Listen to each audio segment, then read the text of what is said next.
It's a shame. Now, here is a story. This story that I really want to touch on because Delta State University has been in the news for the last 2 weeks.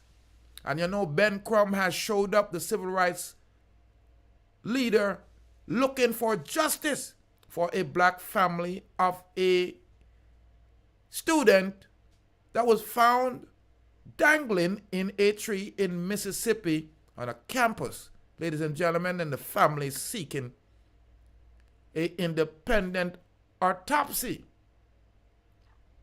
21-year-old young student who was found dangling from a tree on university campus in Mississippi. The man in the answer of is unaliving because it was ruled as self-inflicted by the state medical examiner. Wow. The structure of Demartravion Trey Reed was found on the Delta State University campus in Cleveland by police on Monday. His death sparked outrage and allegations about the manner that he was found. Now, questions are being asked, and online there has been circulations of questions asking if there was foul play. And despite those questions, the authorities had said that there are no evidence of foul play. An autopsy conducted by the Mississippi State medical examiner determined that Reed's unaliving was self-inflicted. Police said in a news release on Thursday.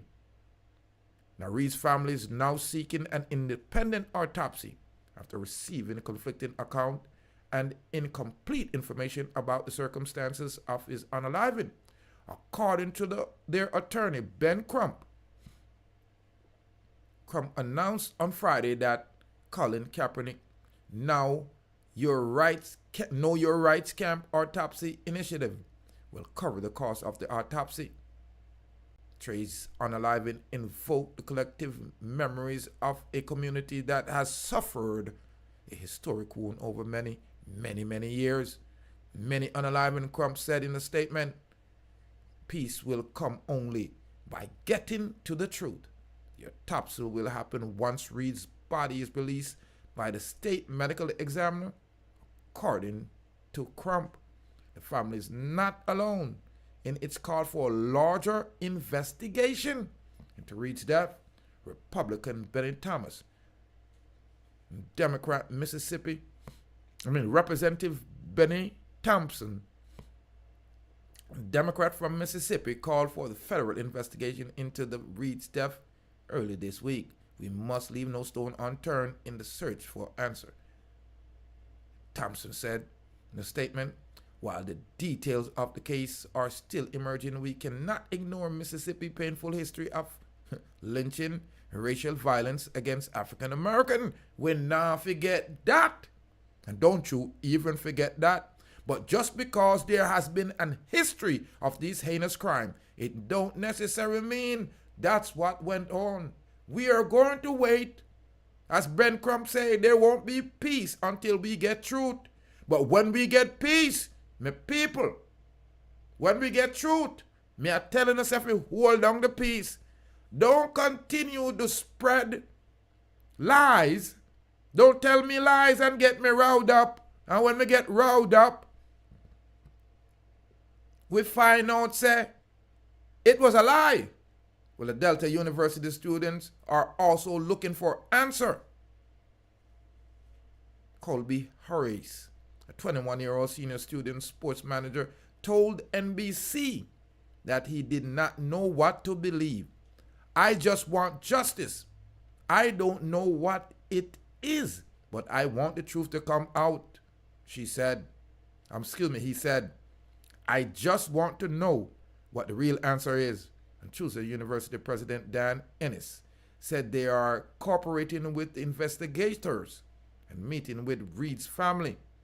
We give them our love and support. And we know that we can never fully heal the wound, and he said, none of us will fully heal, but we have to go on. And so we are going on this campus the best we can. Crump demanded all video footage in the investigation into Reed's death. In a statement issued Wednesday, Trey's family deserve answers and they can trust.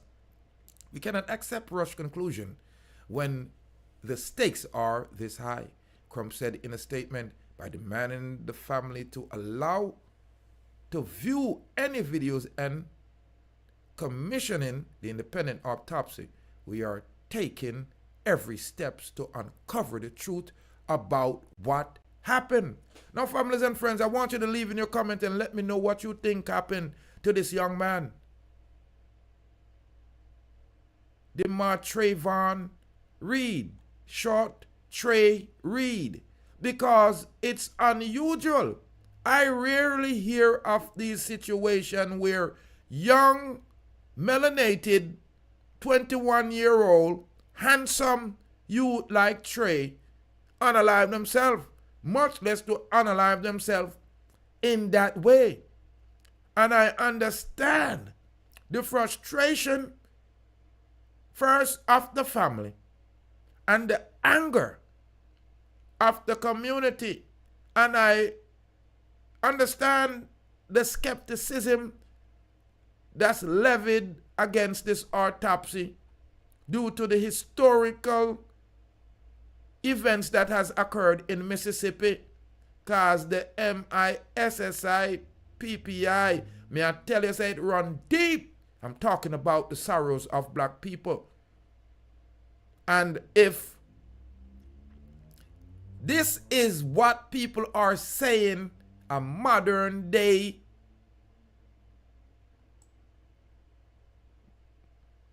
lynching of a young black man, the only thing me can say, it could be a movie title, Mississippi Burning. Families and friends, we don't promote violence on this channel. We don't promote violence at all in the world. But if you're telling me that a young black man as handsome as Demartravion Reed, as Trey, a youth of island roots, have his whole life ahead of him, 21-year-old, in college, unless he was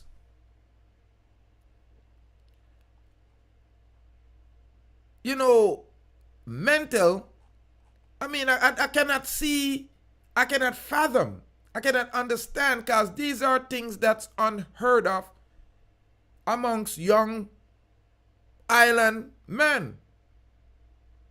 I mean, it occurs once in a blue moon, but this is a serious situation. As Ben Crump says, we want peace. We want peace. But most important, if there's no justice, we don't want no blouse and skirt peace. You hear me? If there is no justice, we do not want any peace. The Mississippi State Medical Examiner, right? The Mississippi State Examiner, from what I understand, is a melanated person, what them call a black person. You agree? And the sheriff there is a black person. So I and I, man, I hope say they are not compromised. Yeah, if you are listening to the I and I, man, on TikTok, me ask if you just tap the screen, because I don't know what to tell you for up my live. In the future, I'm going to learn. But I wanted to touch base, especially with my YouTube family. I know I give thanks for all the people them that's been asking and inquiring. I've seen some people out in the store that recognize me and they're asking, Wagwan Ras, So if you find I'm missing for too long, just give me a shout in the comments, because sometimes I man's not in the country, but I'm telling you, for the last month I have been emotionally weary. Really, September is a month where, from the incident in New York to the weather to just rebuilding financially after school gone out, and the picnic them drain out the money. And for some reason, September, I'm just, especially this year, I just feel withdrawn. And I think it was the emotional thing. So I recognize that sometimes I do have to, pull away from the computer and then try to refocus, especially my mental and my emotional compass. Because it appears that a lot of people do not realize that sometimes these things will wear on you. And, I want to really start interacting with more people. So that's why I'm trying to figure out how to do this TikTok thing. So right now I'm live on YouTube, The Approach TV, and I'm live on TikTok. And, I could kind of see out of my peripheral vision, say, 1 and 2 people, I say some things. So, people, I'm going to figure out how to set up and get it. I just have a little fake background. I don't know how to put up the studio and the phone. I'm going to try to figure it out. I also wanted to, stay true to